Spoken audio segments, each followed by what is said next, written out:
Selamat siang Indonesia. Anda menyaksikan seputar Bali terkini pukul 11 WITA bersama saya Arna Suputra. Pemirsa, setelah menjalani 3 kali pemberkasan atas kasus penganiayaan Aibda Wayan Sudarsa, salah satu tersangka Sarah Kaner menjalani serangkaian tes psikologi. Tes ini dilakukan untuk mengetahui kondisi kejiwaan tersangka.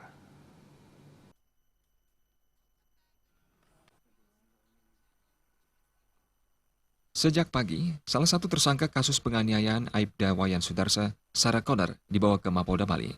Sarah akan menjalani serangkaian tes kejiwaan yang dilakukan unit psikologi Polda Bali. Kuasa hukum Sarah, Erwin Siregar, menyatakan, tes ini dilakukan untuk mengetahui kondisi kejiwaan kliennya.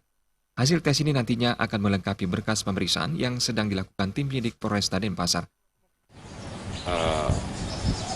Masukan mengenai bagaimana kepribadian daripada Sarah, itu aja.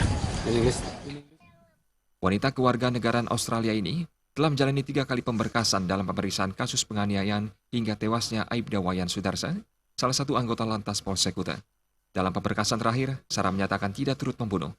Sarah mengaku justru berusaha melerai pergumulan antara korban dan sang pacar, David Taylor, terkait tuduhan penghilangan barang bukti dengan menggunting sejumlah kartu identitas korban dan membakar baju yang belum berdarah.